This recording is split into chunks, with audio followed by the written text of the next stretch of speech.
বাড়িতে একটি মাত্র গাছ লাগান, জিনেরা কোনোদিন প্রবেশ করবে না এবং আপনি সম্পদশালী হতে পারবেন। আপনার ঘরের ভিতরে আল্লাহ তাআলা বরকত দিয়ে দিবেন। এই গাছটি হচ্ছে জান্নাতি গাছ। আমাদের বাড়িতে কিন্তু অনেক সময় জিনেরা, দুষ্ট জিনেরা আক্রমণ করে থাকে, অনেক সময় আসর করে থাকে, যার কারণে ঘরে কোনো বরকত থাকে না। একের পর এক মানুষ অসুস্থ হয়ে যায় এবং অনেক সময় জাদুটোনা হয়, কুফরি কালাম হয়ে থাকে। অনেকে জিন পাচার করে মানুষকে ক্ষতি করার চেষ্টা করে। আবার বর্তমান চিকিৎসা বিজ্ঞান এই জিনটা যে আছে এটা বিশ্বাস করতে চায় না। আল্লাহ তাআলা মানুষদের ব্যাপারে একটা সূরা নাজিল করেছে সূরাতুন নাস, আর একটা জিনদের ব্যাপারেও সূরা নাজিল করেছে সূরাতুল জিন। সুতরাং জিন জাতি বলতে কিছু একটা আছে, অদৃশ্য জিনিস, যাদেরকে আমরা দেখতে পারি না। আল্লাহ তাআলা তাদেরকে অদৃশ্য করে রেখেছেন।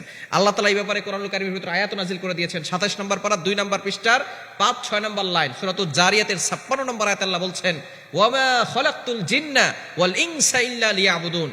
I have created the human and the jinn people to worship only me. আমি মানুষ এবং জিন জাতিকে একমাত্র আমার ইবাদত করার জন্য সৃষ্টি করেছি।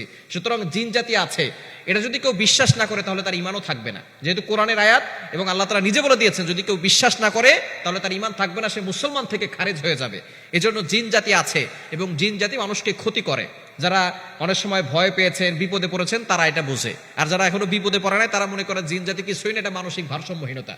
চিকিৎসা বিজ্ঞান যেটা বলে, আধুনিক সায়েন্স, তারা বলে এটা মানসিক ভারসাম্যহীনতা, জিন বলতে কিছুই নাই। এজন্য আমাদেরকে, যারা মুসলমান, তাদেরকে বিশ্বাস করতে হবে জিন জাতি আছে। এই জিন জাতিগুলো কোন কোন গাছে থাকে এটা আগে আমরা জানবো। যেই গাছে থাকে, এক নম্বর হচ্ছে তেঁতুল গাছ। বড় যে তেঁতুল গাছগুলো আছে, আমাদেরকে অনেকে বলে, হুজুর অমুক রাতে তেঁতুল গাছে নিতে গিয়েছিলাম, তখন আমাদের অ্যাটাক করেছে, এরকম হয়। বট গাছে থাকে, বড় তাল গাছে থাকে, যে গাছগুলো অনেক বড় হয়ে গেছে, এই গাছগুলোতে জিন জাতি বসবাস করে। তবে একটা গাছ যদি আপনার বাড়িতে লাগাতে পারেন, আপনার ঘরে ঢুকবে না, সেটা হচ্ছে জান্নাতি গাছ, বড়ই গাছ।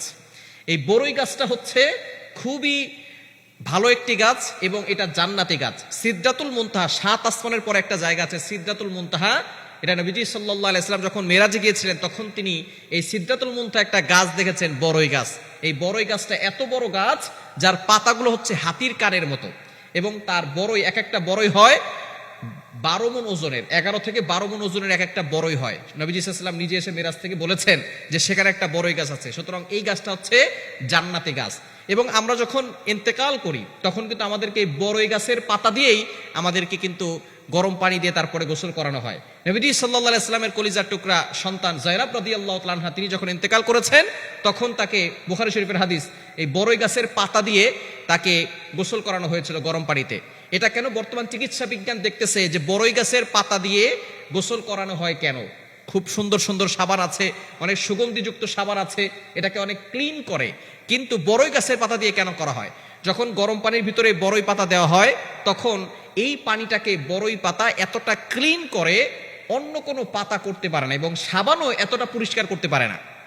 এই বড়ই গাছের পাতাটার এতটা গুণ রয়েছে, যার কারণে মৃত্যুর সময় তাকে পবিত্র পানি দিয়ে এবং সুন্দর পরিষ্কার পরিচ্ছন্ন পানি দিয়ে গোসল করানোর জন্য ইসলামের বিধান রয়েছে।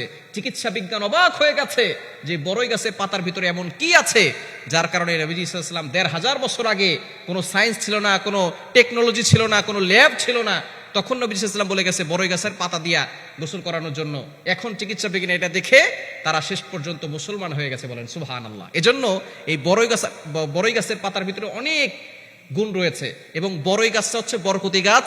আপনার বাড়িতে যদি থাকে, ইনশাআল্লাহ আপনার ঘরের ভিতরে বরকত আসবে এবং জিনরা প্রবেশ করতে পারবে না। এখন অনেক সময় এমন হয় যে আমরা গান বাজনা এবং এমন ভাবে কুফরির ভিতরে লিপ্ত হয়ে যাই, হারাম কাজ করি, তখন বড়ই গাছে কোনো কাজে আসবে না। আমরা ঘরের ভিতরে এমন সময় এমন কাজ করি, হারাম কাজ। অনেকে বলে, হুজুর আমার বাসা তো বড়ই গাছ আছে, তারপর জিন আছে, ঘরের ভিতরে অন্যায় হচ্ছে, নামাজ হচ্ছে না, অন্যায় কাজ করতেছেন, তখন কিন্তু বড়ই গাছ দিয়ে কোনো লাভ হবে না। এজন্য অবশ্যই নামাজ পড়তে হবে, আল্লাহর ইবাদত করতে হবে, হারাম ছাড়তে হবে, সব সময় পবিত্র পরিচ্ছন্ন থাকার চেষ্টা করতে হবে। ইনশাআল্লাহ দেখবেন আপনার ঘরের ভিতরে বড়ই গাছ থাকলে তখন আর কোনো ক্ষতি কেউ করতে পারবে না। এজন্য বেশি বেশি করে আল্লাহর কাছে দোয়া করবেন, সম্পদের জন্য দোয়া করবেন। যেহেতু এই গাছটা সিদরাতুল মুনতাহা ৭ আসমানের উপরে আছে, বড়ই গাছ, সুতরাং সেই গাছটা যদি আপনার ঘরে লাগান, এই জান্নাতি গাছের জন্য, এই বরকতের জন্য আপনার ঘরের ভিতরে বরকত আসবে। আল্লাহ পাক রব্বুল আলামিন রিজিকের ভিতরে বরকত দান করবেন, সম্পদের ভিতরে বরকত দান করবেন, সংসারের ভিতরে আল্লাহ তাআলা সুখ শান্তির ব্যবস্থা করবেন, জিনের আক্রমণ এবং দুষ্ট মানুষের আক্রমণ থেকে আল্লাহ আপনাদেরকে হেফাজত করবেন।